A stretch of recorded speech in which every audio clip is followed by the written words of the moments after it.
Hi friends, അപ്പോൾ ഞങ്ങളിവിടെ Iritty echo പാർക്കിലാണുള്ളത്. അപ്പോൾ ഇവിടെ കാണാൻ നല്ല ഭംഗിയുണ്ട്, ഒരുപാട് മരങ്ങളൊക്കെ ഉണ്ട്. കാലാവസ്ഥയ്ക്ക് വളരെ നല്ല രസമുണ്ട്. നോക്കിക്കേ, ഇവിടെ നല്ലൊരു പുഴയുണ്ട്, കാണുന്നില്ലേ? അല്ലെങ്കിലും പുഴയുടെ പക്കത്ത് വന്നിരിക്കാൻ ആരാണ് ഇഷ്ടപ്പെടാത്തതല്ലേ? അവിടെ ഒരു കാക്ക വന്നിരിക്കുന്നുണ്ട്. കാക്കയും പുഴയെ ആസ്വദിച്ചിരിക്കുകയാണെന്നാണ് തോന്നുന്നത് കേട്ടോ. അപ്പോൾ ഇവിടെയൊക്കെ ഇങ്ങനെ കമ്പി കെട്ടി വെച്ചിട്ടുണ്ട്. അപ്പോൾ ഇവിടെ കമ്പി ഇല്ലാത്തൊരു ഭാഗമുണ്ട്, അവിടെ ഇറങ്ങി നോക്കാം. നോക്കിക്കേ, ഇവിടെ ഭയങ്കര വെയിലാണ്. നോക്കി, അപ്പോൾ പുഴയിൽ വെള്ളം അങ്ങോട്ട് ഇറങ്ങാൻ ഇവിടെ ചെളിയുണ്ട് തോന്നുന്നു, ഇറങ്ങാൻ പറ്റില്ല. ഇറങ്ങണം ആഗ്രഹമൊക്കെ ഉണ്ട്, അല്ലെങ്കിൽ നല്ല ചൂടുള്ള സമയത്ത് തണുത്ത വെള്ളത്തിൽ കാല് മുക്കാൻ ഭയങ്കര ഇഷ്ടമാണ് കേട്ടോ. ഭയങ്കര ഭംഗിയുള്ള അന്തരീക്ഷമാണ് ഇവിടെ.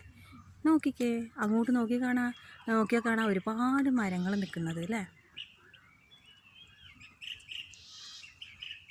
ഇതിൻ്റെ അടുത്ത് തന്നെയായിട്ടൊരു ടവറുണ്ട്.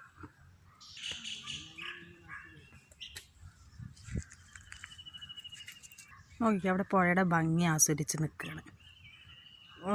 ചിരിക്കുന്നുണ്ട്. അപ്പോൾ ഈ പുഴ കാണുമ്പോൾ എനിക്ക് പണ്ടത്തെ ഒരു പാട്ട് ഓർമ്മ വരുന്നുണ്ട് കേട്ടോ. പുഴയോരഴകുള്ള പെണ്ണ്, ആലുവ പുഴയോരഴകുള്ള പെണ്ണ്. പക്ഷെ അത് ആലുവ പുഴയൊന്നുമല്ല, ഇത് ഇരിട്ടിയിലുള്ള എക്കോ പാർക്കിൻ്റെ അടുത്തുള്ള പുഴയാണ്. എന്തായാലും ഇപ്പോൾ സമയം ഉച്ചയ്ക്ക് 12 മണിയാണ്. പക്ഷെ അത്ര വെയിലൊന്നുമില്ല കേട്ടോ. സത്യം പറഞ്ഞാൽ ഞങ്ങൾ കാഞ്ഞിരക്കൊല്ലി പോകണമെന്ന് വിചാരിച്ചിട്ടാണ് ഇറങ്ങിയത്. അപ്പോൾ ഇരിട്ടിയിൽ വന്നപ്പോൾ അങ്ങോട്ട് എപ്പോഴും ബസ്സില്ലാത്തപ്പോൾ ഞങ്ങൾ ഇങ്ങോട്ട് നേരെ തിരിക്കാമെന്ന് വിചാരിച്ചു.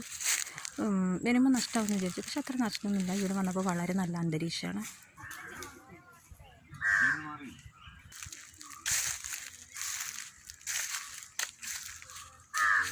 അതായൊരു കാക്കത മരത്തിൻ്റെ ചോട്ടിൽ നിന്ന് നോക്കിയേ.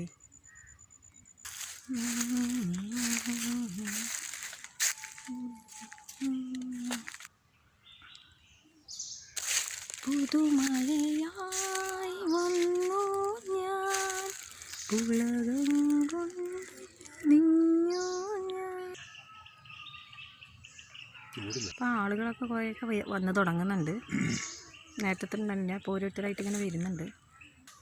അപ്പോൾ നമ്മൾ പുഴയെ പറ്റിയിട്ട് കുറേ പാട്ടുകൾ കേട്ടിട്ടുണ്ട് അല്ലേ. ഏതൊക്കെ പാട്ടാണ്? ഒരുപാട് നല്ല പാട്ടുകളുണ്ട്. കരയുന്നു പുഴ ചിരിക്കുന്നു,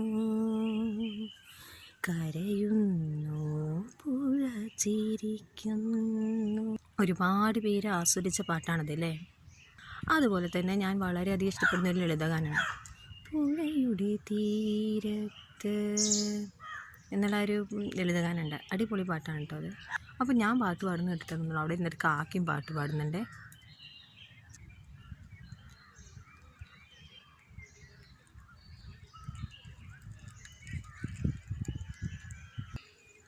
അപ്പോൾ എൻ്റെ പ്രിയപ്പെട്ട കൂട്ടുകാരെ, പ്രകൃതി ഭംഗി ആസ്വദിക്കാനാണെങ്കിൽ ഇങ്ങോട്ട് വന്നാൽ മതി കേട്ടോ. അപ്പോൾ കണ്ണൂർ വരുമ്പോൾ ഇരിട്ടിയിലുള്ള ഈ എക്കോ പാർക്കിലേക്ക് വരാൻ മറക്കല്ലേ. അപ്പോൾ നിങ്ങൾക്ക് ഈ വീഡിയോ ഇഷ്ടമായെങ്കിൽ ലൈക്ക് ചെയ്യൂ, ഷെയർ ചെയ്യൂ, സബ്സ്ക്രൈബ് ചെയ്യൂ.